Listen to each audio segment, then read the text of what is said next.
गोष्ट आहे, सन्माननीय पंतप्रधान नरेंद्र मोदी साहेबांच्या राज्यामध्ये जर अशी बलात्काराच्या प्रकरणामध्ये जर लोकांना मोर्चा काढायला आणि जर निवेदन द्यायला लागले, शोकांतिक आहे.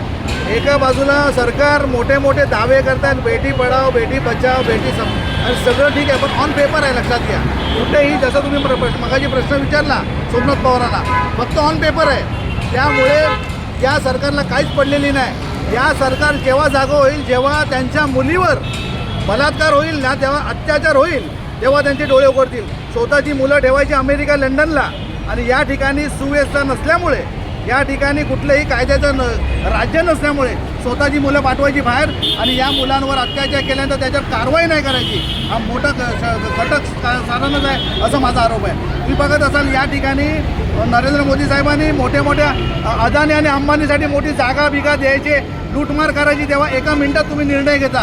तुमचा पगार वाढवताना एका मिनिटात निर्णय घेता.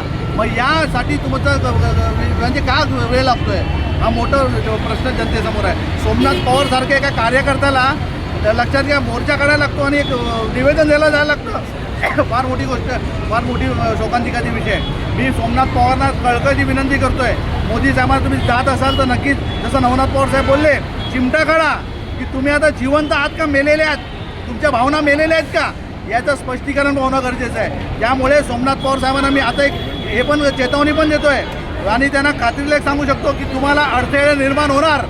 लक्षात घ्या, अडथळे निर्माण होणार, आणि जेव्हा तुम्हाला तिकडे अडथळा निर्माण झाला, तुम्ही फक्त तिकडनं आम्हाला कळवा.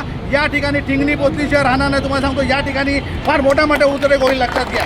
त्यामुळे महिलांच्या बाबतीत कॉम्प्रोमाइज नाही.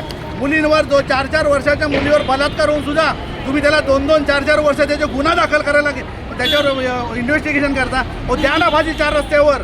तुम्हाला खरोखर माणुसकी जपायची असेल तर तुम्हाला या ठिकाणी तसा निर्णय घ्यायला लागेल, नाही तर तुम्ही मेलेले आहात हे जनतेला कळलेलं आहे, लक्षात घ्या. त्यामुळे असं शासन या ठिकाणी प्रशासन जागा होईल. नक्कीच सोमनाथ पवारांना मी शुभेच्छा देणार नाही, पण त्यांना साथ नक्की देईन. पक्षपात वगैरे सगळं सोडून, जात धर्म सोडून सर्व हिंदू मुस्लिम जेवढे जाती धर्म आहेत सर्व त्यांच्या पाठीशी आहेत. आणि सोमनाथ पवार सरांना एकदा सांगतो, या ठिकाणी तुम्हाला जेव्हा अडथळा निर्माण होईल, या ठिकाणी सांगा, या ठिकाणी आग पेटवायचं काम आम्ही करू, या लक्षात घ्या. तुम्हाला धन्यवाद.